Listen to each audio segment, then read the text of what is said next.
There is a formula for success that is as definite as the laws that govern mathematics. When you add 2 and 2, the sum total is 4. It could never possibly be 5. No matter how much you try to distort or twist the law of mathematics, the sum still remains 4. Success is made up of several different component parts, and these are as absolute as the law of gravity. Water cannot run uphill, for it is the law of gravity for it to run downhill. Oil and water will not mix, for they are of different consistencies, different molecular structures. So too with the laws governing success. Certain elements will not mix, certain others will blend, producing the right combination for achieving success. The laws governing these elements are as fixed as the planets in the heavens. In all the lives of the great men of history, these 7 elements have been present. Mind, the guiding light. Your mind is the guiding light that shows you the way to the top of your ladder of success. In the epilogue to Beaumont and Fletcher's Honest Man's Fortune, it is said so clearly. Man is his own star, and the soul that can render an honest and a perfect man, commands all light, all influence, all fate. Nothing to him falls early or too late. Our acts are angels are, or good or ill, are fatal shadows that walk by us still. Your mind must cut the pattern that fits the destiny you choose.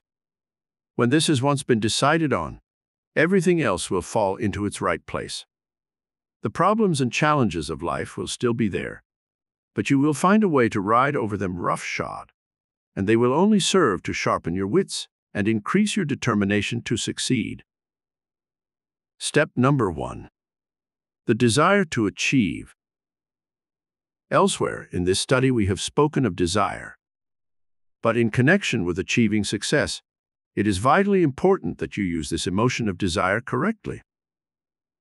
Everyone wants to succeed. Everyone wants fame and fortune. What you must do is define the exact type of success you desire. Everyone wants to achieve the building of $1 million fortune, but most people do not realize that this is not enough. The desire to have $1 million must be fortified by the exact knowledge of how you wish to achieve it and what you want the $1 million for. This concrete image must exist in your mind first. It is the pattern by which universal intelligence can cut the cloth to make the suit you have chosen. To help you crystallize your desires, let us examine them in cold print. What type of success do you desire? What are you willing to give to life for your fulfillment of this desire? What steps are you taking now to reach your goal? Are you fully using the gifts and talents you possess? Do you desire money so you can live a more indolent life? Do you wish fame and fortune so you can help others? Are your desires for progress, knowledge, happiness, beauty, good? These help crystallize your creative ability into more productive channels. Your mental attitude towards success. Your mental attitude determines the type of success you achieve. It determines whether you shall fail or not. You may have all the elements of success around you right now, in your own environment, and yet, because your mental attitude is one of failure, defeat, and indolence, you may be overlooking the biggest opportunity of your entire life. 2 men looked out from prison bars. One saw mud, the other stars. Which are you seeing in life, the mud or the stars? There are both mental attitudes in existence. You may choose whichever one you wish. You can make of your life a shambles or a success. You can utilize the talents God has given you for doing something magnificent, or you may create a mental hovel in which you live in ignorance, fear, and hate. The choice is up to you. The desires you enthrone in your consciousness can cause you to have either a broad, comprehensive view of your future life, or a mean, petty, and limited one of poverty, lack, and limitation. Millions in his own backyard. A farmer in Pennsylvania observed that his cattle could not drink water that came up from the springs in his backyard because of an oily, slimy scum that formed on the water. Finally, in discouragement, he sold the farm for a reasonable price and moved away.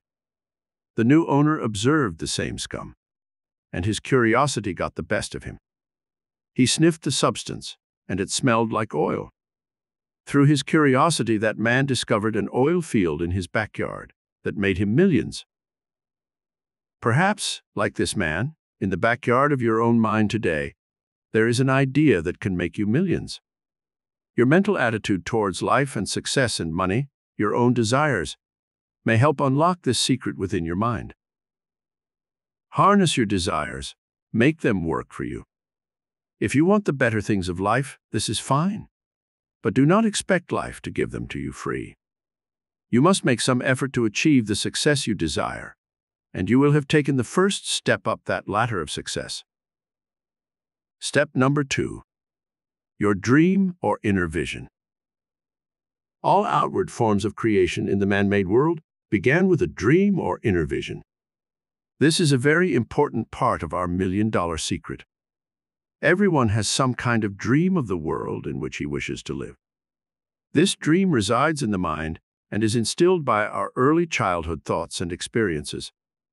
You played house and expressed the idea of love and marriage and having your own family someday.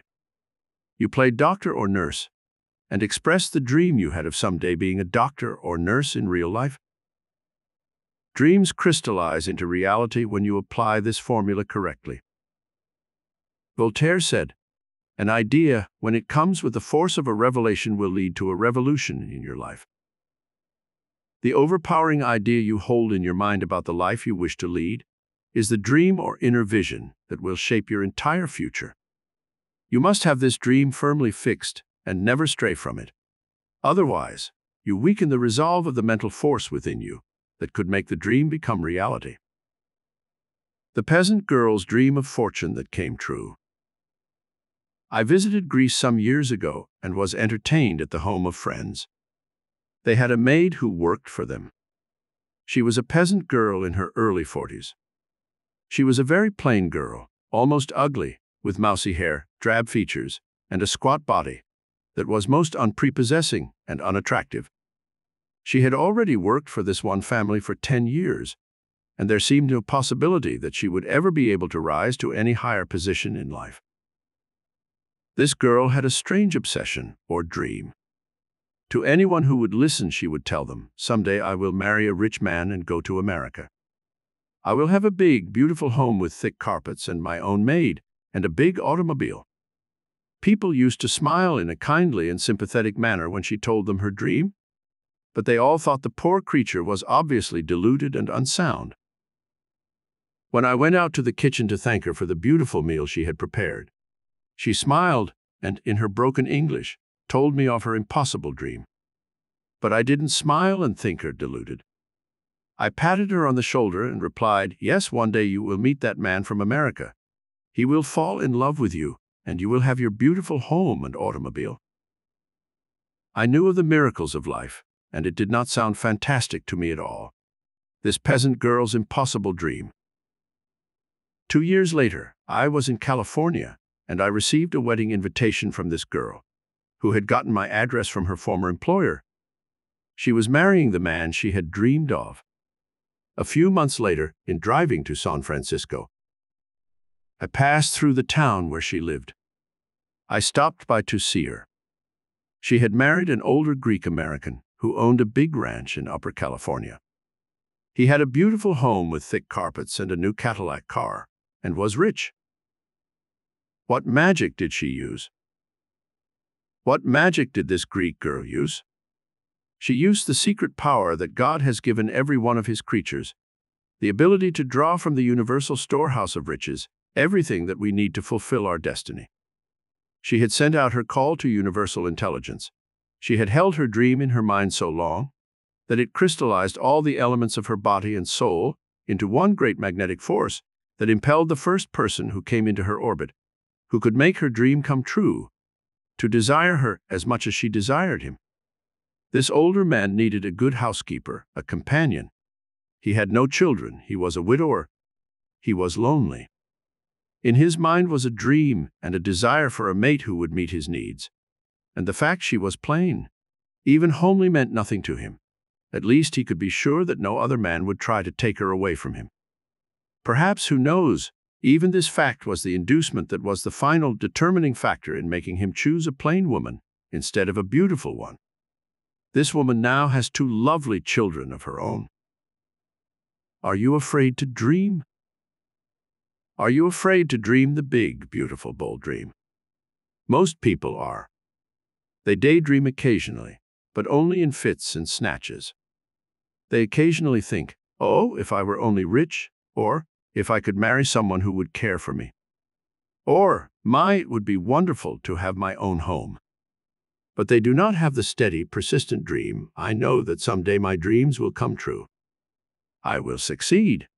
I will marry the one I love. I will have a home of my own. I will be rich. This is the secret of our second step, the dream or inner vision, that can direct your feet onto those upper rungs of our ladder of success. The dream must be persistently indulged. Every day the thought must be focused in your mind. You must live in the dream. Visualize yourself doing the things you want to do. Visualize yourself being the person you wish to be. See yourself counting the money you want to have, spending it to buy beautiful things you desire. Desire and dream go together. They are part of the mathematical formula for achievement of your life goal. Step number 3. Release creative imagination. Imagination is more important than knowledge. This statement, by one of our greatest scientists and mathematical geniuses, Albert Einstein, is a powerful and accurate one. Imagination helps you grow wings of the soul and soar above the crags and pitfalls of this earth, just as a jet plane soars into the skies 30,000 feet above the earth and ignores the mountains, rivers, and other obstacles that might impede its progress on the ground. Literally, imagination means the act or power of forming mental images of what is not present. It is also the act or power of creating new ideas as by combining previous experiences. Creative imagination carries you a step further, however, than just forming mental images. It means to cause to come into existence, to make or originate, to cause, to produce, to bring about. When you creatively imagine something, you are actually causing it to come into being, for you are forming it first in your own mind. The method by which it comes to pass in the outer world is a mystery. Just as man knows that a kernel of corn planted in the earth is going to produce a stalk of corn with several ears on it, but he does not know nature's secret for drawing the substance from the soil to make this new creation. The image or picture of that stalk of corn, however, is locked within the kernel of corn. It is its mental concept of a stalk of corn. Sleep in this bed. Become a star. Anything that can be done to stimulate this power of creative imagination is helpful in making the inner dream come true. A young lady once came to my home with Nicky Hilton, son of the hotel magnate. Her name was Marilyn Novak. She told me an interesting story. She lived in a studio club where many young actresses had gotten their start. The owner of the club took her to a special room on her first night there and showed her a magnificent bed, shaped like a swan, and made of hand-carved wood, covered with gold leaf. It was magnificent. The woman told Marilyn Novak, "A famous star gave me that bed. She slept in it for years. She made as high as $10,000 a week. Every girl who has ever slept in it and made a wish to become a star has had her wish come true. Tonight's your turn." When the girl finished telling me her story, she turned her big, trusting eyes up to me and asked, "Do you believe in such things?" "I'm waiting for its magic to work for me." I replied, "It will work for you if you believe it." A few months later, I read that Columbia Studios had just signed a contract with a young girl named Marilyn Novak. They changed her name to Kim Novak, and the fable of the Golden Swan came true, for she did become one of Hollywood's brightest stars. Imagination controls the world. It is in imagination that man has one of the greatest forces in the universe. It is through his imagination that man controls the world. See the enormous network of airlines that girdle the globe. This concept of mass travel by air at the speed of sound was first a concept in some man's imagination before it became a reality. Some primitive man first saw a rolling stone, and in his imagination he visualized it attached to a cart. Thus was the wheel born. Scientists call this one of the greatest inventions of all time. From it came all our modern industrial machinery, and even the airplane itself could never have existed without this first concept of a wheel. In his imagination, the first man who saw a bird fly and imaged a flying machine used the creative power of the mind through his creative imagination. The world has expanded enormously since man began to use the creative power of his imagination. The human race, Napoleon said, is governed by its imagination. Begin today to create the world in which you wish to live through the power of your creative imagination. Picture the things you want to do, hold them in consciousness. Try to pattern your actions in such a way that they are constantly working towards the fulfillment of the goals you hold in your imagination. Florenz Ziegfeld created his glorified follies by having a tremendous imagination. Barnum founded his great circus by building an imaginative concept of greatness in the mind of the public. Disney created Disneyland by having an imagination that encompassed some of the most daring ideas in modern entertainment. People from all over the world go to see the magical fairyland he has created with the expenditure of millions of dollars and creative imagination. Step number 4. The power of concentration. A lightning bolt can split a giant oak tree because of its concentrated power. A ruby cannot be melted in the hottest of furnaces, but if it is placed in a glass cube that concentrates the sun's rays on it for a few hours, it can be turned into liquid. The power of concentration is terrific when it is released in your mind. Most people scatter their mental energy and force by spending 90% of their time in thinking over past defeats and disappointments. Their minds spend hours in dwelling on the negative aspects of their lives, the failures, the tragedies, the sickness, the accidents, the lost investments they have had in the past. This tendency to concentrate on the negative aspects of life only helps inscribe these things deeper into the convolutions of the brain. Reverse. Do not rehearse your failures. In using the positive power of concentration, learn to reverse your failures, not rehearse them by constant repetition, for in thinking of them or talking of your failures and misery, you only tend to make them more real in your mind. How many times a day do you think of your lacks and limitations? How many times do you tell people about your failures? How often do you find yourself thinking or saying, "That was a terrible thing that happened to me. My life has never been anything but misery and failure. I cannot succeed because I don't have a college education. I can never become rich because I have no ability. I am too old to start again in life. I can never go into my own business, for there are no opportunities left." This process of negative thinking is what I call rehearsing the negative aspects of life.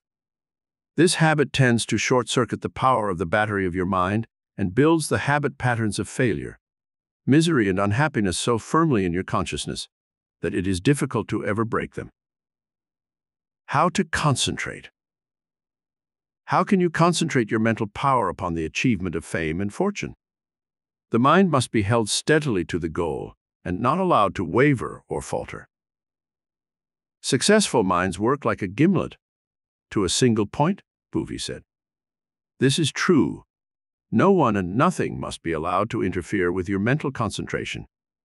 Pick definite times each day and sit quietly by yourself, concentrating your mental power on what it is you're trying to achieve. Practice this art of concentration until it becomes a habit. The Chinese have an exercise to acquire the gift of concentration.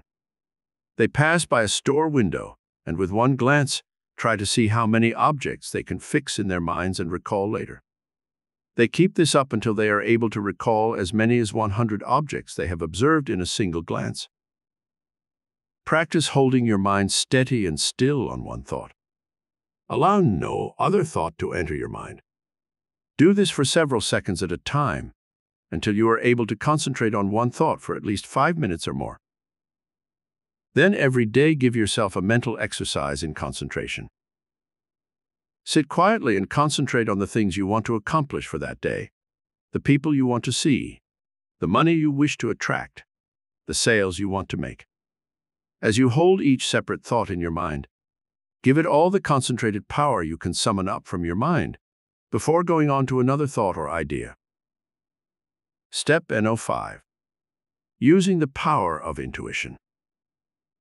The hummingbird needs no instructor in the art of constructing his thistledown-lined, swinging nest. Something within him knows how to construct it perfectly. The ant requires no one to tell him how to organize his nest and build an anthill. This is an intuitive function with its mind. This step up the ladder of success is a vitally important one. You may be striving so hard to achieve fulfillment of your life goal that you have lost sight of the fact a higher mind within you knows more about this matter than you can ever learn. We know what we are, but know not what we may be, Shakespeare wrote. It is true, we know our limitations, our failures, our blundering ways of doing things, but seldom do we stop to think of what we may be. The superconscious mind within you knows how to guide you to the fulfillment of your destiny. Every genius of history has been able to tap this hidden power of the intuitive mind within and use it to achieve greatness. Listen to the voice within. A 10-year-old boy came up to Schubert after one of his concerts and told him of his desire to become a great composer. He asked Schubert how he could achieve his goal. The master told him to begin with simple themes first and gradually go on to more difficult compositions. The boy told him, however, that he wanted to compose full-scale concertos and symphonies. He said to Schubert, "When you were 10, you were able to compose great things." The talented composer replied, "Yes, but I did not ask how." You have within your mind an intelligence that knows more than you will ever learn. Listen to the voice within. It is intuition trying to guide you to fulfillment of your dream. Emerson spoke of this intuitive mind within in these brilliant words. A man should learn to detect and watch that gleam of light which flashes across his mind from within, more than the lustre of the firmament of bards and sages. Yet he dismisses without notice his thought, because it is his. In every work of genius we recognize our own rejected thoughts. They come back to us with a certain alienated majesty. Trust thyself. Every heart vibrates to that iron string. Consult this inner mind whenever you are in doubt. Go into solitude and there ask this higher mind what you should do in any given situation. Then wait for the answer to come through.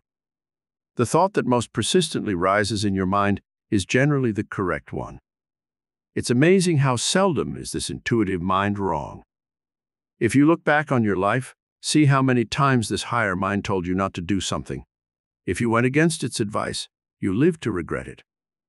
It knows, for the omniscience of God is in every atom and cell of the entire creation. It resides in your brain, because you are a part of the creative intelligence that animates the entire universe. Step number 6. Build habit patterns of success. It is just as easy to build habit patterns of success as of failure. All great men built such habit patterns in their minds. They could never have achieved success if they had not applied this vital principle to their lives. Ask yourself these questions. Are you efficient? Are you punctual? Are you honest? Do you give full value? Are you positive? Are you confident? Are you thrifty? Do you know how to handle money? Are you able to organize people? Are you outgoing in your personality? Are you orderly, clean, neat? Do you recognize big ideas? Do you persist in the face of obstacles? Do you believe in yourself? Do you think and talk only success? Study the above questions carefully, for each is a key to the building of new habit patterns of success. No life that violates these principles and rules of success can ever be said to be outstanding or successful. Habits start as cobwebs, someone has said, and end as chains. Nothing is so deadly as a negative thought or act persistently indulged. Victims of cigarette smoking, dope addiction, or alcoholism know too well the truth of this statement. Finally, the habit becomes so firmly entrenched in the mind that it is almost impossible to eradicate. Build your future on positive habits. Make it a point to indulge only positive thoughts, and you will gradually, step by step, build your entire future on positive habits. You must substitute a positive thought for every negative thought you hold in your mind at present. Examine these thoughts you have built in consciousness, and then, if they reflect fear, worry, hate, failure, old age, sickness, poverty, or limitation, carefully choose an opposite thought of a positive nature and substitute it in its place. Soon you will find it's impossible to think in terms of failure, inadequacy, and incompetence. Daily begin the practice of acting as though you are already a success. Wear your best clothes, have your shoes brightly polished, keep your hands and nails clean, wear your brightest smile, go forth each day expectantly, as though you are sure you will meet with golden opportunities all during that day, and you will be building positive mental and physical habits, which will soon become as much a part of you as your arms and legs. Step number 7. Have faith in your destiny. Faith in yourself and faith in your destiny. This is an essential and important step in your climb up the ladder of success. Many talented people never make it because they do not have this essential ingredient of our $1 million secret.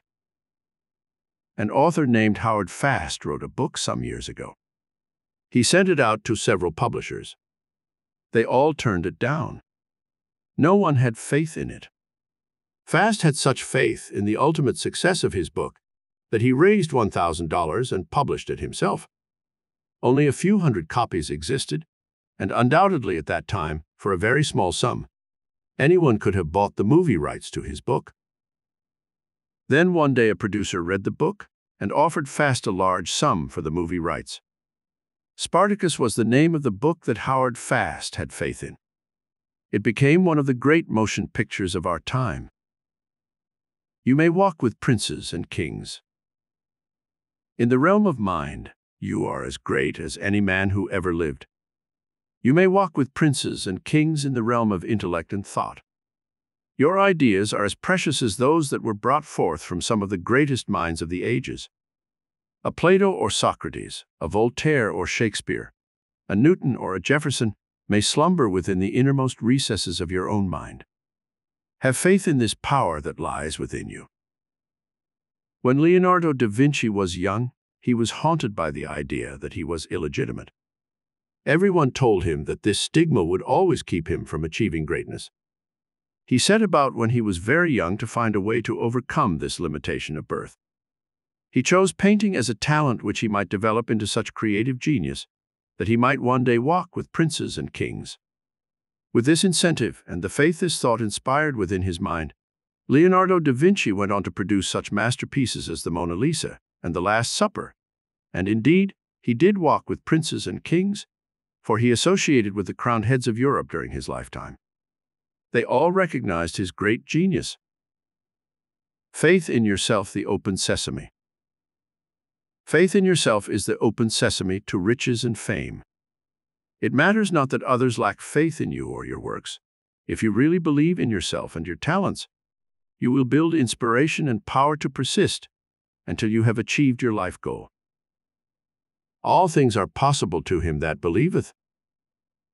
The Bible states this great truth very simply but forcibly. You can achieve anything you really, sincerely desire, and that you dream of attaining, if you have faith in yourself and faith in your divine destiny, which is different from every other person who ever lived. Points to remember. 1. Keep your eye on the ultimate goal at the top of your ladder of success, not on the obstacles you must pass to reach the top. 2. Do not confide your secret innermost dreams to unsympathetic people. They may laugh at you and discourage you. 3. Overcome discouragement and disappointment by realizing that every day begins a fresh, blank page in your book of destiny. Inscribe upon it what you wish. 4. Daydream, but also be sure to act, for dreams without action never achieve fulfillment. 5. Pick worthwhile goals in life, not the cheap, tawdry, sensational, or debasing things that are not worthy of you. 6. Imitate the greatness of others until you stamp upon all your creative efforts your own stamp of originality. 7. Start an action towards your goal first in your mind. Then the law of action and reaction will cause you to gravitate in the direction of that goal.